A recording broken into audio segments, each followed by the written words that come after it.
ಎಲ್ಲ YouTube channel ವ್ಯೂವರ್ಸ್ಗಳಿಗೂ ನಮಸ್ಕಾರ.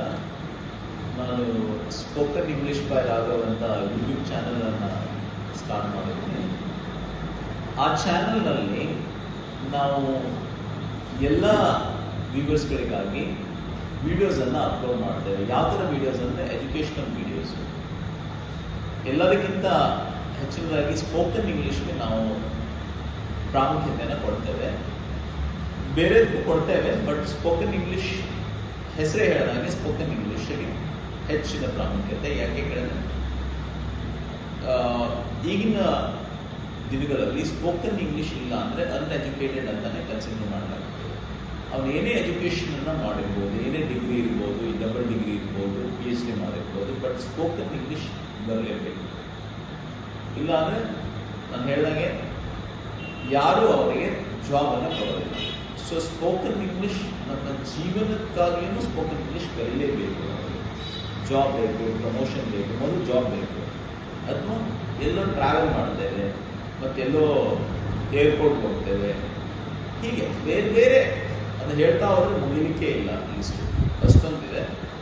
So ಇದೆಲ್ಲರಿಗೂ ಅವಶ್ಯಕತೆ ಇದೆ. ನಾನು ಕನ್ನಡದಲ್ಲಿ ಮಾಡ್ತಾ ಇರೋ ಉದ್ದೇಶನೇ ಇಷ್ಟು. ಸ್ಪೋಕನ್ ಇಂಗ್ಲೀಷ್ ಕನ್ನಡದಲ್ಲಿ ಯಾಕೆ ಮಾಡ್ತಾ ಇದ್ದೆ? ಎಷ್ಟೋ ಜನರಿಗೆ ಇಂಗ್ಲೀಷ್ ಅರ್ಥನೂ ಆಗದೆ ಇರ್ಬೋದು. ನಾನು ಇಂಗ್ಲೀಷನ್ನು ವಿಡಿಯೋ ಮಾಡಿದ್ದೀನಿ, ಬಟ್ ಆಗದೆ ಇದ್ದವರು ಈ ಕನ್ನಡ ವಿಡಿಯೋನ ನೋಡಲಿ, ಅದನ್ನು ನೋಡಿ ಅದನ್ನು ತಿಳ್ಕೊಳ್ಳಿ ಅಂತ.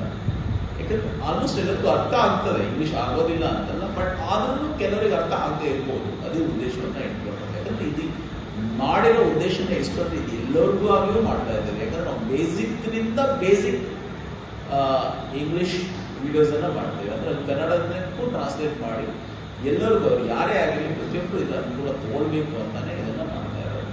ಹಾಗೆಯೇ ಸೈನ್ಸ್ ನಮ್ಮ ಕಲೀಗ್ ನಮ್ಮ ಜೊತೆ ಕೆಲಸ ಮಾಡೋರು, ಅವರು ಸೈನ್ಸ್ ವಿಡಿಯೋಸ್ಗಳನ್ನು ಮಾಡ್ತಾರೆ. ಫಿಸಿಕ್ಸು, ಕೆಮಿಸ್ಟ್ರಿ, ಬಯೋ ಮತ್ತು maths ವಿಡಿಯೋಸನ್ನು.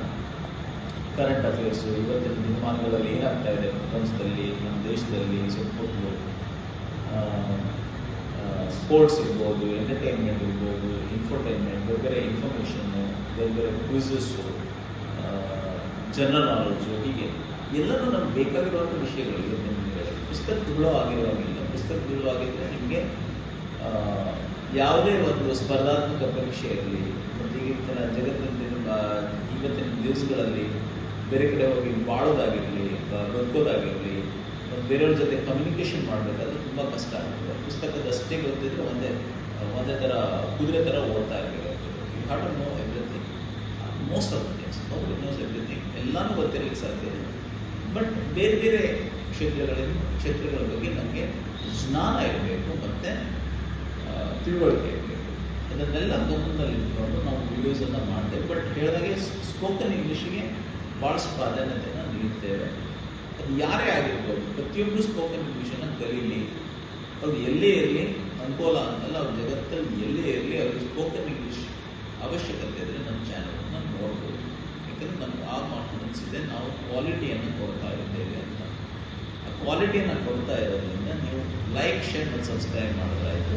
Spoken English by Raghav ಅಂತ ಚಾನಲ್ ಹೆಸರು. ಇನ್ನೊಮ್ಮೆ ಹೇಳ್ತೇನೆ, ಸ್ಪೋಕನ್ ಇಂಗ್ಲೀಷ್ ಬೈ ರಾಘವ್. ಇಷ್ಟು ಮಾಡಿದರೆ ನಾವು ಕ್ವಾಲಿಟಿ ವಿಡಿಯೋಸನ್ನು ಅಪ್ಲೋಡ್ ಮಾಡ್ತಾ ಇರ್ತೇವೆ. ನಿಮ್ಮ ಸಪೋರ್ಟ್ ನಮ್ಗೆ ಬರ್ತಾ ಇರಬೇಕು. ನೀವು ಇಂಟ್ರಾಕ್ಷನ್ ಮಾಡಬೇಕು. ಕಮೆಂಟ್ ಸೆಕ್ಷನಲ್ಲಿ ಹೋಗಿ ಕಮೆಂಟ್ ಮಾಡೋದು, ಹೀಗಲ್ಲ, ಹಾಗೆ ಹೇಗಾಯಿತು, ಇಲ್ಲಿ ಹೇಗೆ ಬಂತು, ಈ ಗ್ರಾಮರ್, ಈ ಪಾರ್ಟ್ಸ್ ಆಫ್ ಸ್ಪೀಚ್ ಹೀಗೆ ಹೇಗೆ ಬಂತು, ಈ ಫಾರ್ಮೇಷನ್ ಹೇಗಾಯಿತು ಅಂತ ನೀವು ತಿಳಿದಿರೋದು. ನಮ್ಮ ತಪ್ಪುಗಳೇ ಇದ್ರೂ ನೀವು ಕಮೆಂಟ್ ಮಾಡಬೇಕು. ಅದನ್ನು ತಪ್ಪು ಮಾಡೋ ಸಹಜ. ಆವಾಗ ನಾವು ಅದನ್ನು ನಾವು ಚೆಕ್ ಮಾಡಿ ಕರೆಕ್ಷನ್ ಮಾಡ್ಬೋದು, ಅಥವಾ ನಿಮ್ದೇನಾದರೂ ತಪ್ಪಿದ್ರು ನಾವು ತಿಳಿಸ್ಕೊಡ್ಬೋದು. ಸೊ ಬೇಸಿಕಲಿ ಇಂಟ್ರಾಕ್ಷನ್ ಮಾಡೋದ್ರಿಂದ ಮತ್ತು ಕಮ್ಯುನಿಕೇಷನ್ನೇ ಎಲ್ಲನೂ ಇಂಪ್ರೂವ್ ಆಗ್ಬೋದು. ಪ್ರತಿಯೊಂದು ಇಂಪ್ರೂವ್ ಆಗೋದೇ ಹಾಗೆ. ಸೊ ನೀವು ಇದನ್ನು ಯೂಸ್ ಮಾಡ್ಕೊಳ್ತೀರಾ ಮತ್ತು ಸಪೋರ್ಟ್ ಮಾಡ್ತೀರಾ ಅಂತ ನಾನು ನಂಬಿದ್ದೇನೆ. ಶೀಘ್ರದಲ್ಲೇ ನಾವು ವೀಡಿಯೋಸ್ಗಳನ್ನು ನಮ್ಮ ಚಾನಲಲ್ಲಿ ಅಪ್ಲೋಡ್ ಮಾಡ್ತೇವೆ. ನೀವು ಧನ್ಯವಾದ. Thank you.